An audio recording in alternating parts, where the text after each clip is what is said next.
अस्सलाम वालेकुम स्टूडेंट्स। आज के इस वीडियो लेक्चर में हम डिस्कस करेंगे class 9 chemistry chapter first fundamentals of chemistry का एक दूसरा टॉपिक एवरेज एटॉमिक मास, जो कि न्यूमेरिकल प्रॉब्लम के हवाले से बहुत ज़्यादा इंपॉर्टेंट है। आपसे न्यूमेरिकल इस कॉन्सेप्ट के हवाले से पूछे जा सकते हैं। तो एवरेज एटॉमिक मास का मतलब क्या है? एटॉमिक मीन्स यानी एटम की बात हो रही है, साथ में देखिए एटम के मास की बात हो रही है, और एवरेज का मतलब यानी ज़्यादा एटम्स हैं, ज़्यादा एटम के मासेस होंगे, उसका हम एवरेज लेंगे, उसका हम औसत लेंगे, दरमियानी कोई वैल्यू हम लेंगे। ठीक है, तो इस कॉन्सेप्ट को समझने के लिए हम सबसे पहले आइसोटोप्स को समझते हैं कि आइसोटोप्स क्या होते हैं। देखिए यहाँ पर आपसे कहा जाता है कि isotopes are the atoms of a same element. आप लोग क्या करते हो, एक एलिमेंट लेते हो, ठीक है, उसके अंदर क्या होते हैं, मुख्तलिफ एटम्स मौजूद हो। देखें हमने कहा था ना कि जो एलिमेंट्स हैं उसके फंडामेंटल यूनिट क्या है, एटम्स हैं। अब एक एलिमेंट के अंदर क्या होते हैं, ये एटम्स मौजूद होते हैं, यानी आइसोटोप्स क्या होते हैं, सेम एलिमेंट, यानी एक ही एलिमेंट के एटम्स होते हैं, which have same atomic number, कि जिनका एटॉमिक नंबर सेम होता है बट डिफरेंट मास नंबर, लेकिन इनका मास नंबर क्या होता है, डिफरेंट होता है। अब ये जैसे हमने कहा कि एटॉमिक नंबर, जैसे पिछले वीडियो में हमने देखा है कि प्रोटॉन एटॉमिक नंबर क्या है, नंबर ऑफ प्रोटॉन किसी भी एटम के न्यूक्लियस में मौजूद है तो उसको हम एटॉमिक नंबर कहेंगे। अगर हम मास नंबर की बात करते हैं तो किसी भी एटम के न्यूक्लियस में मौजूद प्रोटॉन प्लस न्यूट्रॉन की जो तादाद है उसको हम क्या कहेंगे, उसको हम मास नंबर कहेंगे। अब जैसे हमने कहा कि एटॉमिक नंबर सेम है, इसका मतलब प्रोटॉन सेम हो जाते हैं, तो चेंज किस में आ रहा है, वो इस न्यूट्रॉन की वैल्यू में चेंज आ रहा है। देखिए कहते हैं the difference in the mass of an atom in an element is due to the difference in the number of neutron, यानी जो मास नंबर में चेंज आ रहे हैं वो किस वजह से आ रहे हैं, नंबर ऑफ न्यूट्रॉन की वजह से उसमें चेंज आ रहा है। अब ये जो एटम्स होते हैं, ये मुख्तलिफ जो आइसोटोप्स होते हैं मुख्तलिफ एलिमेंट्स के मुख्तलिफ हो सकते हैं, किसी एलिमेंट के 2 आइसोटोप्स हो सकते हैं, किसी के 3 हो सकते हैं, किसी के 4 हो सकते हैं। लेकिन यहाँ पे आपको बताया गया है कि जो कार्बन है ना, कार्बन के 3 आइसोटोप्स जो हैं वो एग्जिस्ट करते हैं, कार्बन 12, कार्बन 13, कार्बन 14। ठीक है, यानी मास एटॉमिक नंबर सबका सेम है, बस मास नंबर सबका डिफरेंट है। मास नंबर किस वजह से डिफरेंट है, नंबर ऑफ न्यूट्रॉन की वजह से डिफरेंट है। सो यहाँ पे जैसे हमने डिस्कस किया कि एक एलिमेंट के अंदर मुख्तलिफ तरह के एटम्स मौजूद हैं। ठीक है, तो इनका जो मास होता है ना, उनकी मासेस का हम क्या करते हैं, एवरेज लेते हैं, तो इसको हम फिर नाम देते हैं एवरेज एटॉमिक मास। तो चलिए शुरू करते हैं। यहाँ पे आपके टॉपिक में यहाँ पे क्या दिया हुआ है वो पढ़ते हैं। सबसे पहले कहते हैं the atomic mass is as can be seen in the table 1.6। जैसे 1.6 में हम देख सकते हैं, यहाँ पे आप देखें कि जो एटॉमिक मासेस आपको जितनी दी हुई हैं वो rarely found to be exactly in a whole number, यानी होल नंबर में बहुत मुश्किल होती है कि हमें होल नंबर में मिले। होल नंबर क्या होते हैं, जैसे 0, 1, 2, 3, 4, यानी फ्रैक्शंस में वैल्यू नहीं है, पॉइंट्स में वैल्यू नहीं है, बल्कि होल नंबर में वैल्यू है। तो कहते हैं हमें बड़ी मुश्किल, मतलब बहुत कम ही हमें ऐसे एलिमेंट देखने को मिलते हैं कि जिसकी वैल्यू जो है वो होल नंबर्स में हो। हमेशा हमें जो हमारे पास जितनी वैल्यूज़ होती हैं वो इस तरह के फ्रैक्शंस के फॉर्म में होती हैं। ठीक है, तो ऐसा क्यों होता है, this is because that most of the elements are composed of 2 और मोर नेचुरली अकरिंग आइसोटोप्स। क्यों, क्योंकि जो मोस्टली जो एलिमेंट्स होते हैं ये 2 या 2 से ज़्यादा मुख्तलिफ आइसोटोप से मिलकर बने होते हैं। ठीक है, तो ये जो आइसोटोप्स होते हैं इनका अपना मास होता है, इनके मासेस को और साथ में इनकी मौजूदगी भी होती है। यानी जब भी आप एवरेज एटॉमिक मास देखते हैं तो एक आप इसके एटॉमिक मासेस को देखते हो, इसका जो रिलेटिव एटॉमिक मास क्या है वो आप देखते हो। दूसरा क्या है, उसकी अबंडेंस देखते हो कि हमारे अर्थ के ऊपर इसकी मौजूदगी कितनी है, तो अबंडेंस भी आप देखते हैं। तो क्या करते हैं आप लोग, ये जो नेचुरली अकरिंग आइसोटोप्स होते हैं इनके रिलेटिव एटॉमिक मासेस को आप लेते हैं, इनके अबंडेंस के साथ आप इसको क्या करते हैं, मल्टीप्लाई करते हैं, तो जो वैल्यू आपके पास आती है एक आइसोटोप के लिए आप वो लिख लेते हैं। फिर इसी तरह दूसरे आइसोटोप के लिए इसी तरह की वैल्यू लिख लेते हैं, फिर इस तरह तीसरे आइसोटोप की वैल्यू लिख लेते हैं। फिर इन तीनों वैल्यू को आप क्या कर देते हैं, प्लस कर देते हैं। फिर जो वैल्यू हमारे पास आती है उसको हम नाम देते हैं एवरेज एटॉमिक मास। यानी एक आइसोटोप का जो रिलेटिव एटॉमिक मास है उनके अबंडेंस के साथ आप उसको मल्टीप्लाई करते हो। इस तरह फिर दूसरे आइसोटोप की एटॉमिक मास आप लेते हो और उसको अबंडेंस के साथ मल्टीप्लाई करते हो। इस तरह तीसरे के लिए आप सेम लेते हो। फिर जो वैल्यू इनसे आती है ना, इनको आप क्या करते हो, प्लस करते हो। फिर यहाँ पे जो वैल्यू आपके पास आती है उसको आप क्या नाम देते हो, एवरेज एटॉमिक मास का नाम देते हो। सो यहाँ पे कहते हैं कि the average atomic mass is the weighted average of the atomic masses of the naturally occurring isotopes of an element. यानी एवरेज एटॉमिक मास क्या है, ये वेटेड एवरेज है atomic mass of naturally occurring isotopes, यानी naturally जो isotopes किसी भी element के पाए जाते हैं इनके एटॉमिक मासेस का आप क्या करते हो, तो वेटेड एवरेज आप लेते हो। वेटेड एवरेज का मतलब क्या है, यानी जब आप किसी भी आइसोटोप के एटॉमिक मास आप लेते हैं उनके अबंडेंस के साथ उसको मल्टीप्लाई करते हैं तो आपके पास एक वैल्यू आ जाती है, उसको हम उसका मोस्टली हम उसको कह सकते हैं इसका वेट। फॉर एग्जांपल, तो जिसकी अबंडेंस ज़्यादा है उसका वेट आपके पास ज़्यादा आएगा, जिसकी अबंडेंस यानी जिसकी मिकदार कम है उसका वेट आपके पास कम आएगा। आप क्या करते हो, उनको प्लस करते हो। ठीक है, तो ये जो वैल्यू आपके पास आती है उसको आप क्या नाम देते हो, एवरेज एटॉमिक मास का नाम देते हो। तो ये एक फार्मूला आपको यहाँ दिया हुआ है, average atomic mass is equals to atomic mass of first isotopes, उसको मल्टीप्लाई करना है अबंडेंस के साथ। ठीक है। अब चूंकि यहाँ आपको परसेंटेज में वैल्यू दी गई है, अगर परसेंटेज में वैल्यू नहीं दी गई तो 100 के ऊपर डिवाइड करने की ज़रूरत नहीं है। अगर वैल्यू आपको परसेंटेज में दी गई है तो आप इसको 100 के ऊपर डिवाइड करेंगे, क्योंकि जो परसेंटेज है वो किस चीज़ के बराबर है, 1/100 के बराबर है। इसी तरह दूसरे उसको क्या करना है, दूसरे एटॉमिक मास उसको प्लस करना है किसके साथ, दूसरे एटॉमिक मास का दूसरे एटम का मास यानी दूसरा आइसोटोप का मास, उसके परसेंटेज अबंडेंस। ठीक है। इस तरह अगर तीसरा आइसोटोप है तो सेम उसी के लिए करेंगे। तो यहाँ पर आप लोगों को एक एग्जांपल दी हुई है, क्लोरीन की एवरेज एटॉमिक मास आपको दिया हुआ है, इसको हम किस तरह से सॉल्व कर सकते हैं। Average atomic mass of chlorine 35, देखिए क्लोरीन 35 जो है आप लोगों ने इसका एवरेज, पहले क्लोरीन का, जैसे क्लोरीन आइसोटोप है, क्लोरीन 35 आपको दिया हुआ है और क्लोरीन 37 आपको दिया हुआ है। साथ में इसकी अबंडेंस आपको कितनी दी हुई है, जो 35 है इसकी अबंडेंस 75% है, जो 37 है इसकी 25% है। तो आपने क्या करना है, एवरेज एटॉमिक मास पहले आइसोटोप का आपने लेना है 35%, उसकी अबंडेंस आपको कितनी दी हुई है 75%। इसी तरह आपने दूसरा आइसोटोप लेना है क्लोरीन 37, उसके अबंडेंस के साथ, परसेंटेज अबंडेंस के साथ उसको क्या करना है, मल्टीप्लाई करना है। तो यहाँ पर आप लोगों को क्या वैल्यू दी हुई है, देखें 0.75, यानी वो जो 75% था उसको 100 के ऊपर डिवाइड किया गया, तो देखिए इस तरह से, तो इसकी वैल्यू 0.75% आ जाती है। इस तरह जो 25% था उसको 100 के ऊपर डिवाइड किया गया, तो क्या वैल्यू आ गई, 0.25% आ गई। यानी अब ये अबंडेंस हो जाती है, पहले परसेंटेज अबंडेंस थी, अब ये सिंपल अबंडेंस है। तो अब देखिए यहाँ पर इसको पहले आइसोटोप के मास के साथ उसको मल्टीप्लाई कर दो, जो अबंडेंस आपको दूसरे आइसोटोप की दी हुई है उसको दूसरे के मास के साथ मल्टीप्लाई कर दो। ये जो वैल्यू आपके पास आई है ना, इसको हम क्या करते हैं, प्लस करते हैं। तो जो वैल्यू हमारे पास आती है इसको हम क्या नाम देते हैं, एवरेज एटॉमिक मास का नाम देते हैं। तो ये वैल्यू तो आपके पास, ये न्यूमेरिकल प्रॉब्लम आपके पास सॉल्व हो चुका है। हम देखेंगे प्रैक्टिस प्रॉब्लम 1.2 जो कि आपकी बुक में मौजूद है, इसको हम किस तरह से सॉल्व कर सकते हैं वो अभी हम देखेंगे।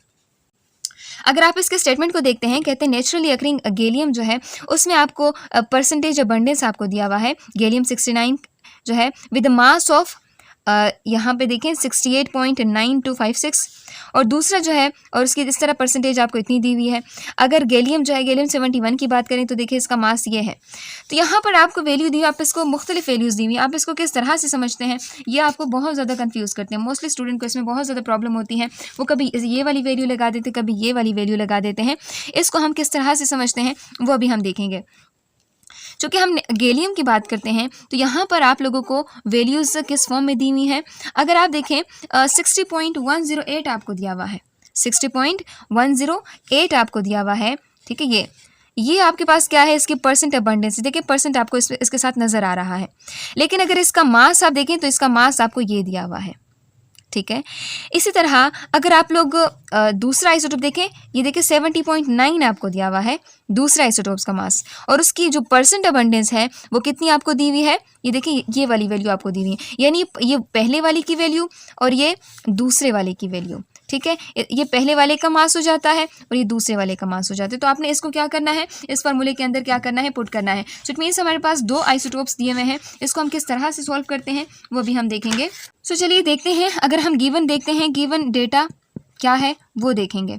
अगर हम पहले आइसोटोप्स की बात करते हैं, फर्स्ट आइसोटोप की बात करते हैं, तो वो क्या है, पहले आइसोटोप में देखें तो वो आपके पास वैल्यू दी गई है, मास जो है वो 68.925, और उसकी जो परसेंट अबंडेंस है वो कितनी है, वो 60.108 आपको दिया हुआ है। अगर हम इसी तरह सेकेंड आइसोटोप की बात करें तो इसकी वैल्यू हमारे पास कितनी दी हुई है, वो है देखिए सेकेंड के लिए 70, ठीक है, 70.924, ये क्या है, ये सेकेंड आइसोटोप का मास है। इसी तरह अगर इसकी अबंडेंस आप देखते हैं तो अबंडेंस, परसेंट अबंडेंस आपको कितनी दी हुई है, वो 39.89% आपको वैल्यू दी हुई है। ठीक है, तो ये आपके पास गिवन डेटा है। अगर आप लोग यहाँ पर देखते हैं, आप लोगों ने क्या करना है, एवरेज एटॉमिक मास जो है वो आपने क्या करना, एवरेज एटॉमिक मास आपने इसमें से कैलकुलेट करना है। अब आपको फार्मूला क्या दिया हुआ है, एवरेज एटॉमिक मास का फार्मूला आपके पास कौन सा है, तो देखिए हमारे पास क्या है, हम एवरेज एटॉमिक हम वैसे एटॉमिक मास लेते हैं, रिलेटिव एटॉमिक मास। तो एटॉमिक मास, ठीक है, फर्स्ट आइसोटोप का, उसको मल्टीप्लाई करना है परसेंट अबंडेंस के साथ। अब चूंकि परसेंट की बात हो रही तो परसेंट के लिए हम क्या लिखेंगे, 100 लिखेंगे। फिर इसको आपने प्लस करना है, चूंकि दो आइसोटोप्स हैं तो दूसरे के लिए सेम फार्मूला रिपीट करेंगे, atomic mass of second isotope, इसको क्या करना है, मल्टीप्लाई करना है परसेंट अबंडेंस के साथ,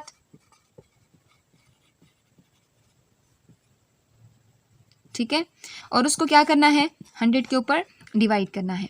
तो यहाँ से हमारे पास एवरेज एटॉमिक मास की वैल्यू क्या है, average atomic mass is equals to, पहला मास हमें कितना दिया हुआ है, तो वो 68.925, तो यहाँ पे हम लिखेंगे 68.925, ठीक है। और इस तरह अबंडेंस आपको कितनी दी हुई, वो 60.108%, तो आपने इसको मल्टीप्लाई करना है 60.108 आपको दी हुई है। और चूंकि परसेंट की वैल्यू, तो परसेंट को हम क्या करेंगे, 100 के ऊपर इस तरह से डिवाइड करेंगे, फिर प्लस कर दें।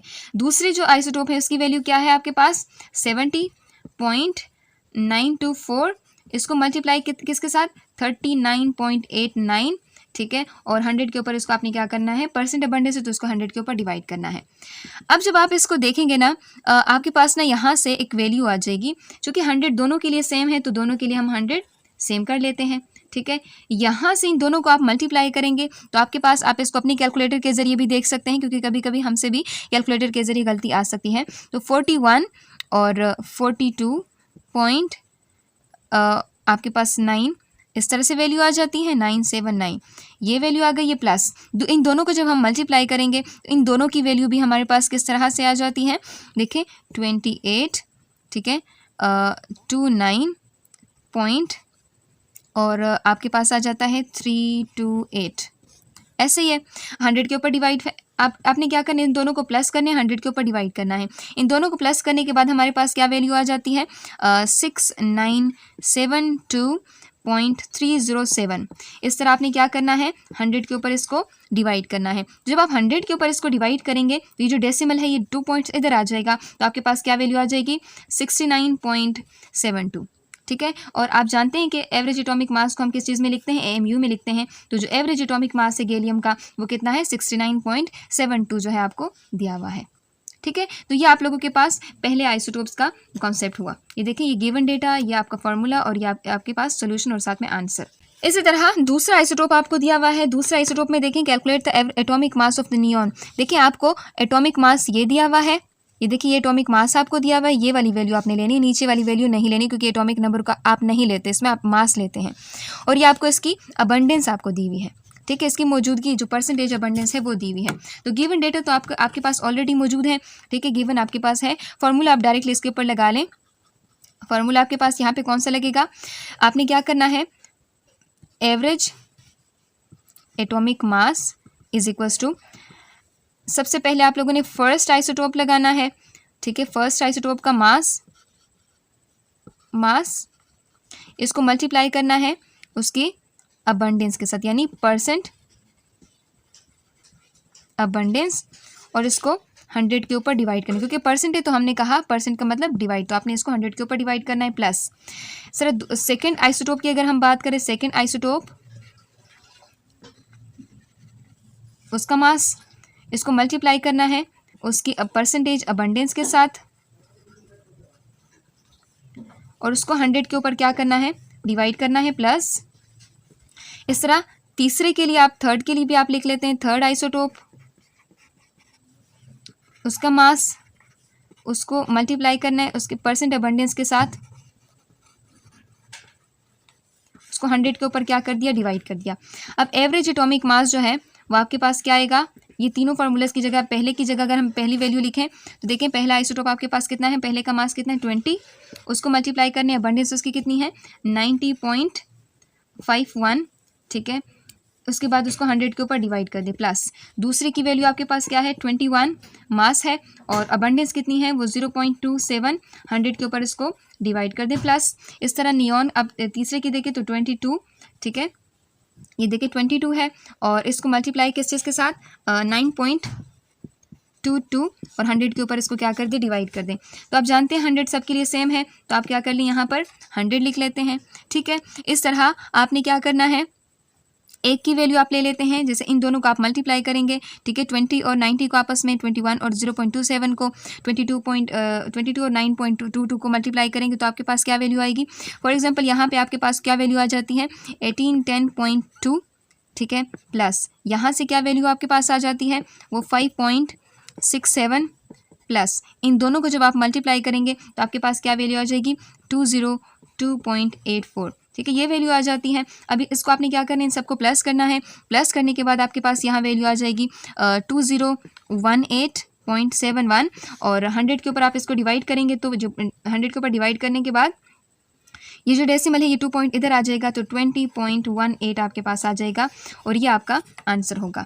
ठीक है, आप इसको अपनी कैलकुलेटर के जरिए भी कर लें क्योंकि कभी कभी हमारे कैलकुलेटर में भी इशू आ जाते हैं। तो आपके पास फार्मूला आपने यही लगाना है, मेथड आप लोगों ने यही अप्लाई करना है, बस आपके पास आंसर जो है वो इतना आना चाहिए। आप अपने पीरियोडिक टेबल में देखेंगे नियॉन का जो मास है वो वही 20.18 AMU है।